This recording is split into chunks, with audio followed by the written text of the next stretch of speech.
श्री राम की मृत्यु कैसे हुई। संसार में हर एक प्राणी जिसका जन्म होता है उसकी मृत्यु निश्चित है। ईश्वर को छोड़कर संसार के सभी जड़ और चेतन नाशवान है। सिर्फ ईश्वर अमर है। जो प्रश्न उठता है कि श्री राम तो ईश्वर के अवतार थे, तो फिर क्या उनकी भी मृत्यु हुई थी या फिर वो आज भी अमर हैं।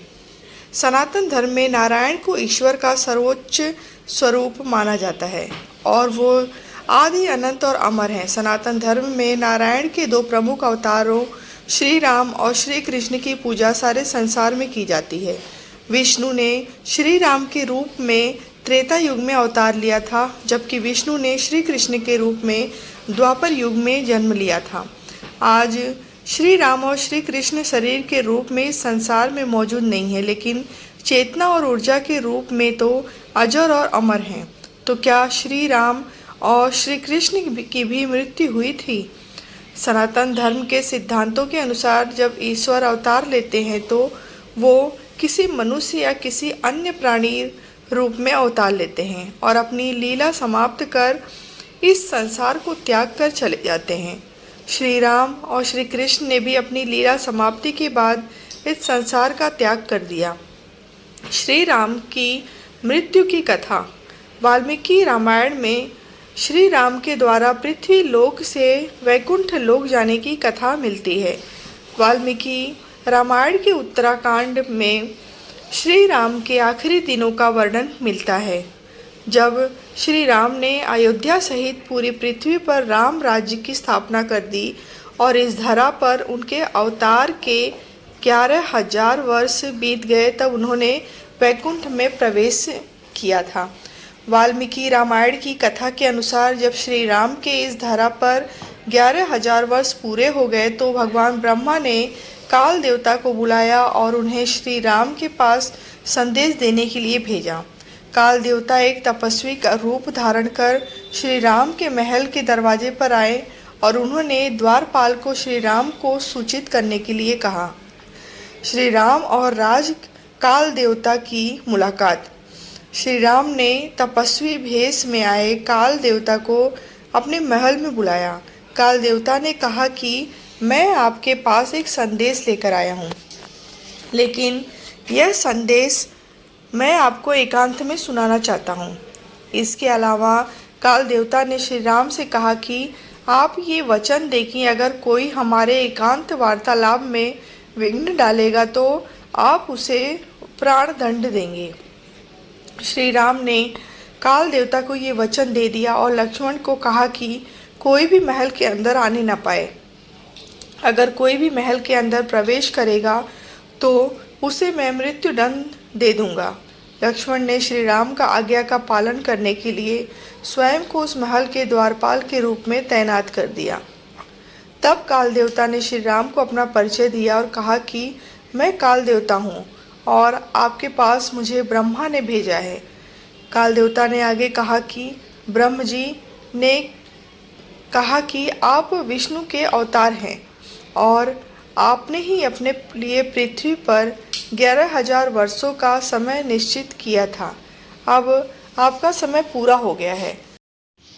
अगर आप वापस अपने वैकुंठ लोक लौटना चाहते हैं तो हम सब आपका स्वागत करने के लिए तैयार हैं। श्री राम ने काल देवता को कहा कि पृथ्वी लोक पर मेरा समय पूरा हो गया है और अब मैं जल्दी ही अपने वैकुंठ लोक लौटकर विष्णु स्वरूप के रूप में स्थापित हो जाऊंगा।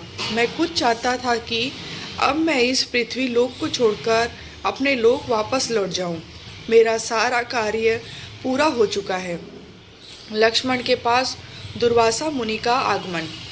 जब श्री राम और काल देवता आपस में वार्तालाप कर ही रहे थे कि उसी वक्त दुर्वासा मुनि श्री राम से मिलने के लिए उनके महल के दरवाजे पर खड़े हो गए।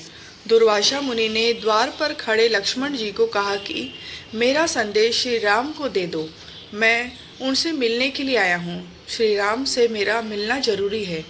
लक्ष्मण जी ने दुर्वासा मुनि को कहा कि अभी श्री राम किसी जरूरी कार्य में संलग्न हैं और आप मुझे आदेश दें, मैं आपके बारे में कार्य पूरा कर दूंगा। अपने क्रोध के लिए विख्यात दुर्वासा मुनि लक्ष्मण जी की इस बात को सुनकर क्रोधित हो गए और तुरंत श्राप देने के लिए तैयार हो गए।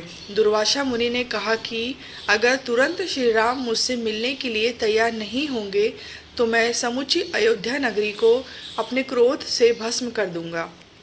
यहाँ के सारे नागरिक मेरे श्राप की वजह से मारे जाएंगे। लक्ष्मण जी दुर्वासा के इस क्रोध को देखकर चिंता में पड़ गए। उन्हें लगा कि दुर्वासा के श्राप से पूरी अयोध्या का नाश हो जाएगा। इससे बेहतर है कि वो ही श्री राम के पास जाए और उन्हें दुर्वासा के आने का समाचार दे।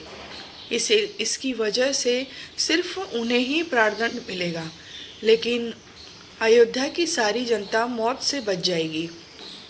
लक्ष्मण को श्री राम के द्वारा प्राणदंड। दुर्वासा मुनि के क्रोध को शांत करने के लिए लक्ष्मण जी श्री राम के महल में प्रवेश कर गए।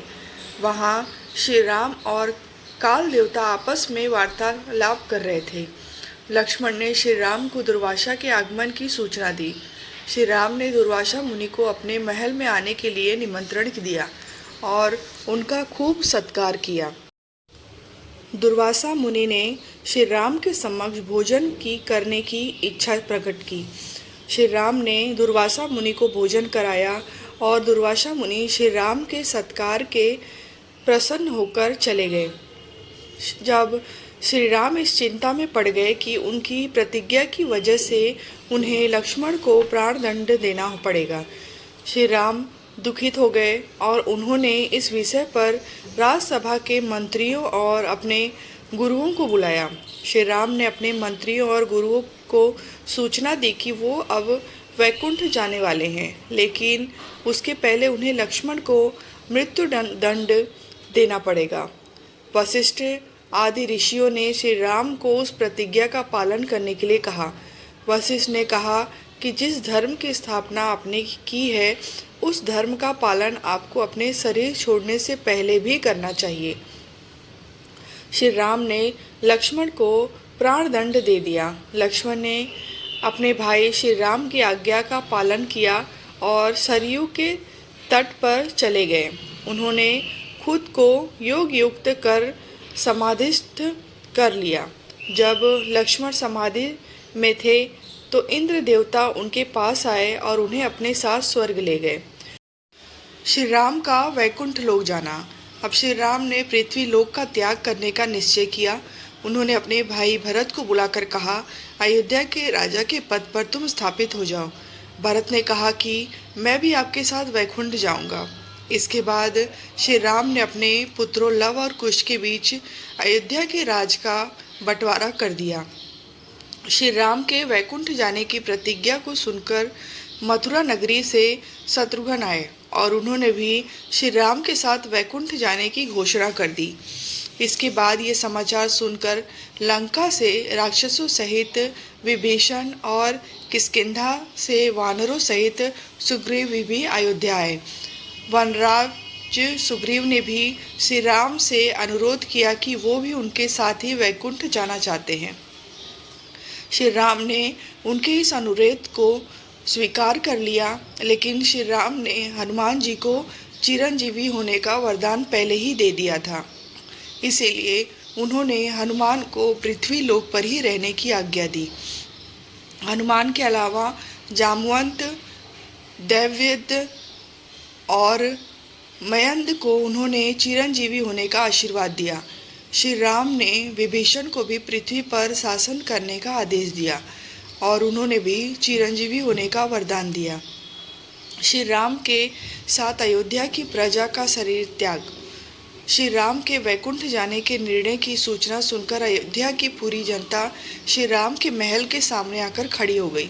अयोध्या की प्रजा ने भी श्री राम से अनुरोध किया कि वो भी अब पृथ्वी लोक में नहीं रहना चाहते और सभी श्री राम के जाने के बाद मृत्यु का वरण करेंगे।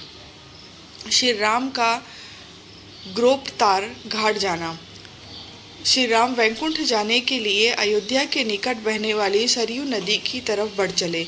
उनके एक हाथ में कुसा थी और दूसरे हाथ में कलम का फूल था।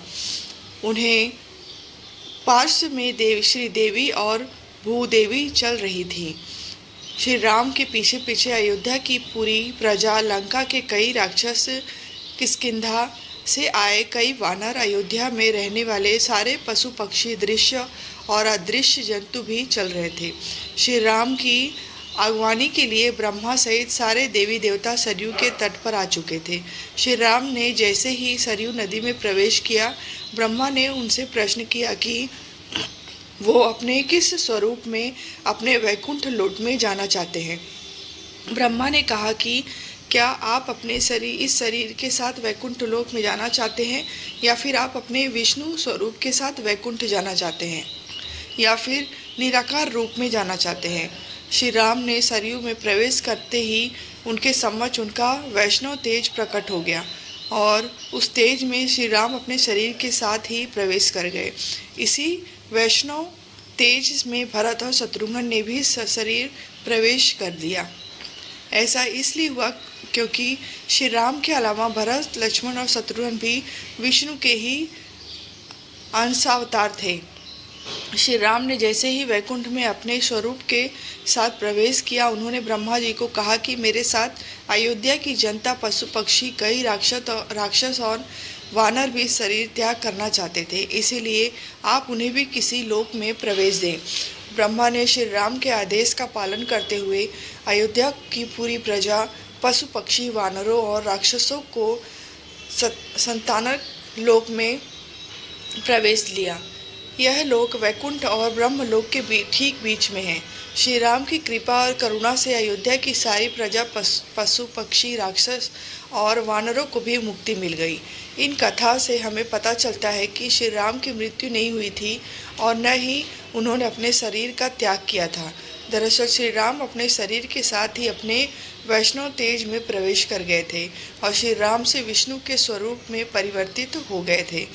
विश्व में सनातन धर्म ही इकलौता ऐसा धर्म है जो सिर्फ मानवों के लिए नहीं बना है, बल्कि इस धर्म में पशु पक्षी भी कल्याण के भागी हैं। सनातन धर्म में ही पशु और पक्षियों को भी स्वर्ग और मुक्ति मिल सकती है। इस्लाम में सिर्फ इंसानों और उसमें भी सिर्फ मुसलमानों को ही जन्नत मिल सकता है। ईसाईयत में सिर्फ इंसानों को ही परमेश्वर के राज्य में प्रवेश मिल सकता है, लेकिन सनातन धर्म के लिए सबसे द्वार खुले हुए हैं।